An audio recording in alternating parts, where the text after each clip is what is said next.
During 1835, President Andrew Jackson signed the Indian Removal Act, which was introduced by Congress. This act allowed the federal government to relocate Native Americans west of the Mississippi River. One tribe, the Cherokee, who lived in Georgia, did not consider themselves part of the United States, but as their own nation. The state of Georgia did not consider the Cherokee tribe as a nation and tried to remove them. Since the Cherokee were more advanced than other tribes, legal actions were taken against Georgia.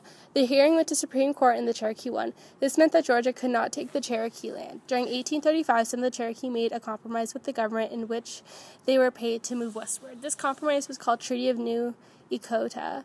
The tribe became divided because of the treaty due to the fact that most Cherokee wanted to stay while some did not. During the compromise, Jackson could now remove all Cherokee Indians, while other leaders of the tribe tried to resist removal as long as they could. The troops ultimately forced them to move. Even before he was president, Andrew Jackson had advocated for the Indian removal, as he called it. While he was an Army general, Jackson led many campaigns against the Creeks and Seminoles of Georgia, Alabama, and Florida. These campaigns caused the exchange of hundreds of thousands of acres of land from Native Americans to white Southern farmers. As president, he continued this crusade. He signed the Indian Removal Act of 1830, which resulted in the federal government having the power to exchange native-held land east of the Mississippi land and lower south for land to the west in the Indian colonization zone. This land was acquired by the United States in the Louisiana Purchase. Jackson did not support the decision made by the Supreme Court, so starting in 1831, he held troops to remove Indians by force. White Americans were often afraid of natives and thought of them as savages who had no sense of civilized decency. In addition to their fears, white farmers simply wanted the land of the natives that they lived on. These factors led many Americans to support Jackson's decision for the removal of the Native Americans.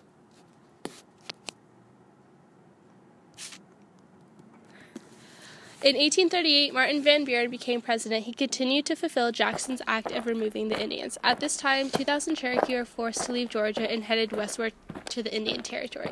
Since a small amount of Cherokee left, Van Buren sent out soldiers to Georgia to help speed up the removal. The soldiers forced the Cherokee out of their homes and forced them to march westward. The Cherokee Native Americans had been the most organized in their resistance against American expansion. They wanted to maintain their own lifestyle in their territory in what is now Oklahoma. The Cherokee made what they believed would be logical arguments and formal complaints against the United States government, and even sued the state of Georgia in 1831. The Cherokee felt and believed that Georgia laws were denying their rights. When President Jackson implemented the Indian Removal Act of 1830, the Cherokee forced off their land, despite these pleas. The Cherokee understood that, once they were moved to what is now Oklahoma, they would be received as intruders by the other natives that lived there, would not speak the language, and would not understand the land or how to live and farm on it. Cherokees were forced to walk the 1,000-mile trail with only what they could carry.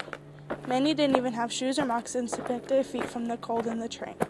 Natives were not allowed into any towns or villages along the way, as Americans realized they contracted many diseases during the trip.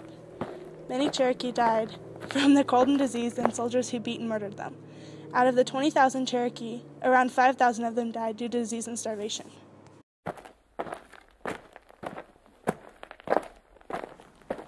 The path the Cherokee took to relocate got named the Trail of Tears due to the horrendous conditions they were in. The Trail of Tears was an absolute geographical feat. The trail extended over 2,200 miles, covered over 9 states, and passed through fierce terrain including water, mountains, and valleys in all seasons. The Cherokee Native Americans were forced to move from the areas of present-day Georgia, Alabama, Tennessee, and North Carolina to present-day Oklahoma.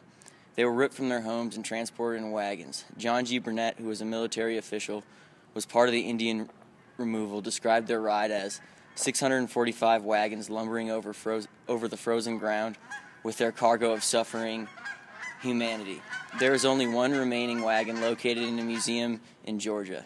This is the only remaining wagon from the Trail of Tears Indian removal. As you can see, they were not very roomy and were not built for insulation in the Appalachian Mountains in the winter. According to the National Geographic Cherokee Museum, the trail began in the area where Georgia, Tennessee, Alabama conjoin, and the trail then extends up to Illinois and then proceeds both through Missouri or Arkansas and eventually into Oklahoma. They were on this trail in the harshest weathers imaginable, snow, rain, sleet.